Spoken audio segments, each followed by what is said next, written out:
Now there are two great ways to help support Jonose Cigars, SmokeAGoodOneShop.com and on Patreon. So click those links in the description below and help support this great cigar channel.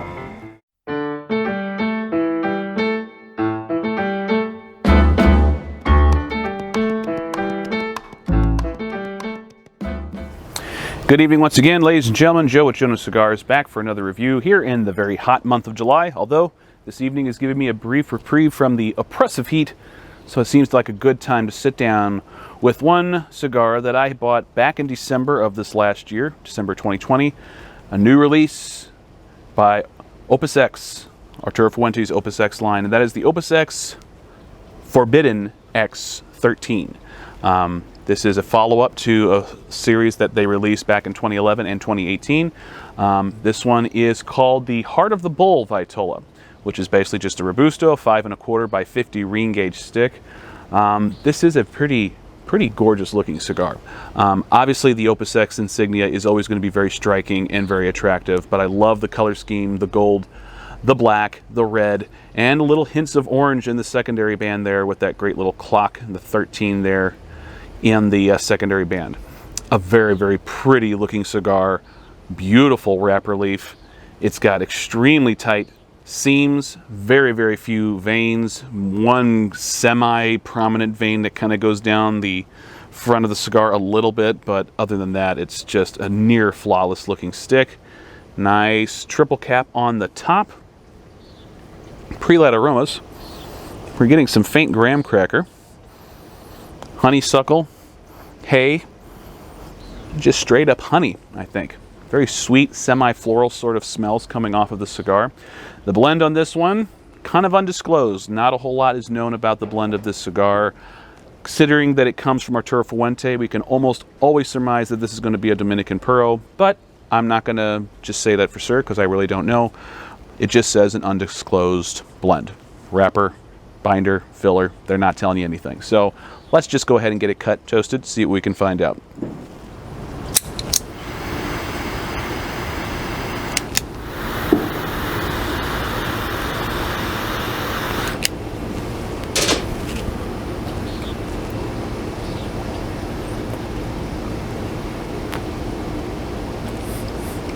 Woo.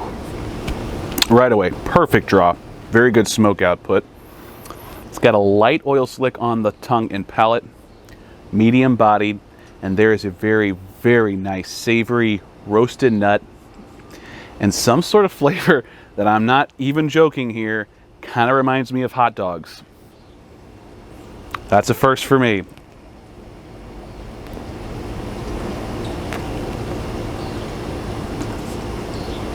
Great sweet notes of like a candied pecan, getting some nice savory salty cashew in there as well. Maybe some hay in there, slight honey sweetness, and there's some roasted peanut in there too. Very nice balance of flavors that are very nuanced, very interesting.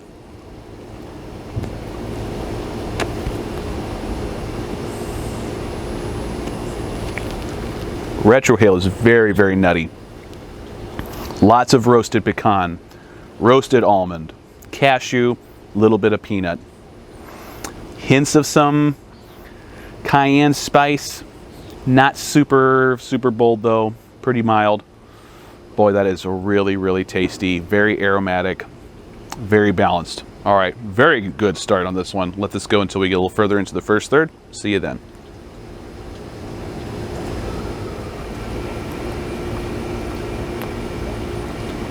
All right, 10 minutes in, well into the first third. Decent burn, a little bit of slant there, but not terrible. And a pretty solid light gray ash. Flavors are starting to get more salty and it's a little bit bready, but not the sort of yeasty bread that you might think of when you think bread notes. This is more of a pretzel bread. Very savory, very salty, and it's got that sort of almost leathery texture like when you bite into a soft pretzel. Really tasty. I always like it when cigars have the sort of soft pretzel nuances to it. So it reminds me a lot of soft pretzel. Definitely getting some roasted peanut in there. Although it's very savory, not very sweet. So it's not a honey roasted peanut, just a straight up roasted peanut. And there's some wasabi spice coming through now as well. Interesting enough, this combination kind of reminds me of like a pub mix. I don't know if you've ever had like a pub mix snack mix. That's just what it reminds me of. It's got that sort of spice sensation from like wasabi. There's that pretzel flavor. There's some nutty flavors. Really, really tasty. I like it a lot. On the retrohale.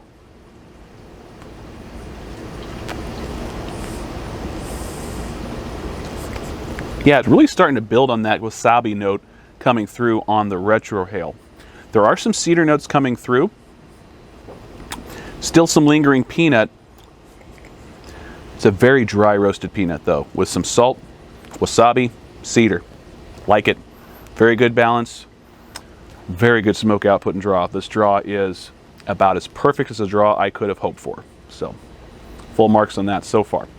All right, let this go until I get about halfway through the cigar. I'll see you then.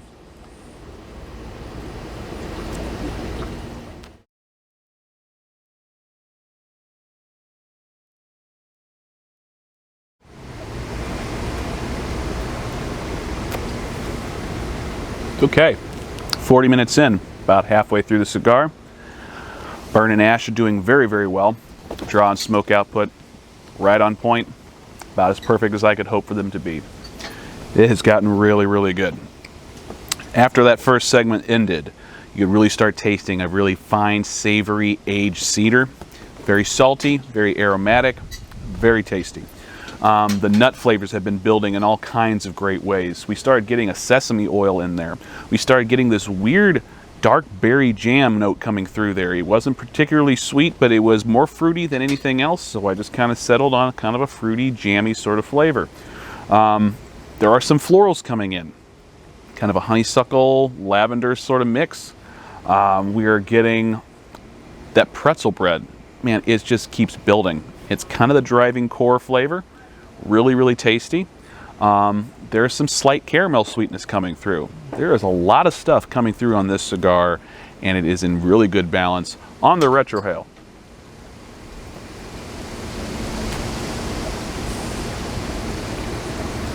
Still getting some of that sort of wasabi spice coming through, but it's going back to more of a kind of generic chili pepper spice that's not super sharp.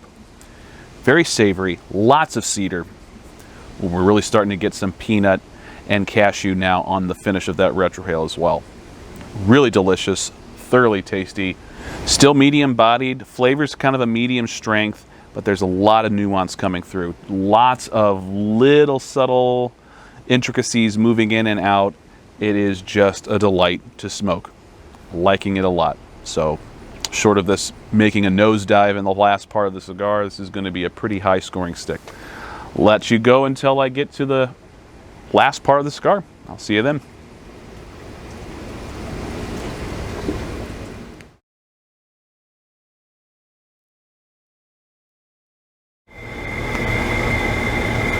All right, hour and 10 minutes in, well into the final third. Whew.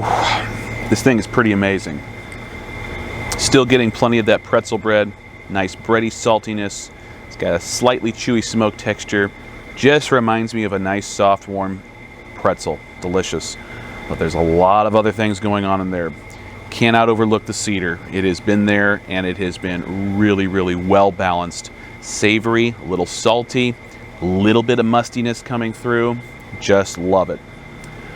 There is a salted caramel that was there in the last part of the second third. It's still a little bit there now, but it is not nearly as sweet as it was in the middle part of the cigar. There's little bits of wasabi, but there is a great toasted sesame seed now. Little bits of salty sunflower seeds. There is cashew and peanut, and it is just so well balanced. It is remarkably smooth, by the way. I have to note, I don't think I've touched on that yet, but this is an incredibly smooth cigar. On the retrohale now,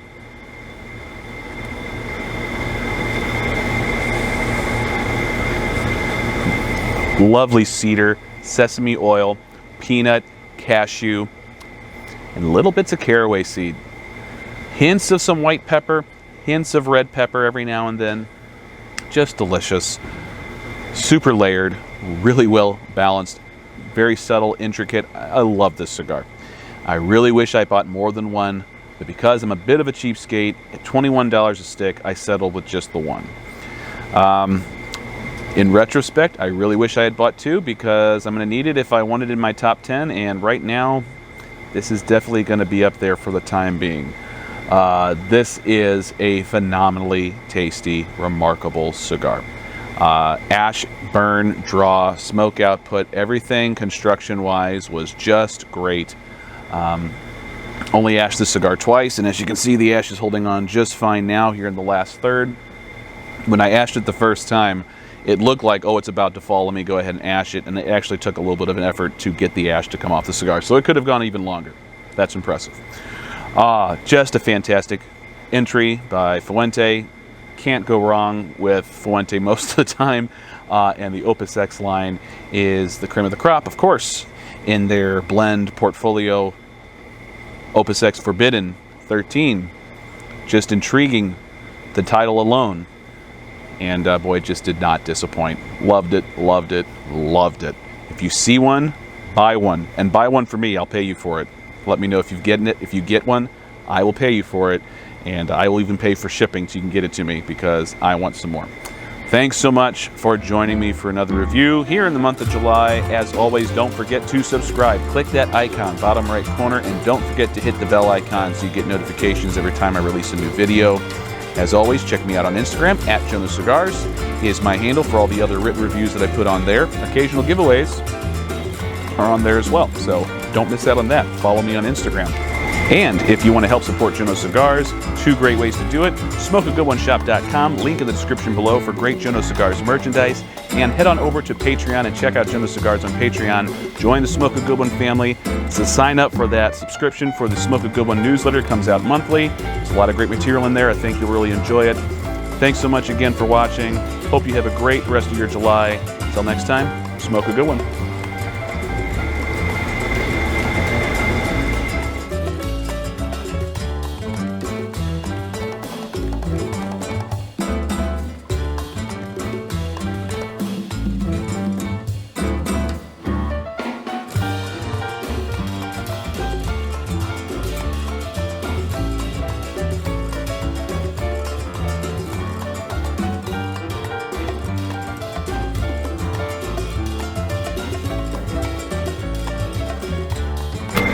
Thank you so much for watching Jonose Cigars. Click here on this head to subscribe. Click here to watch more.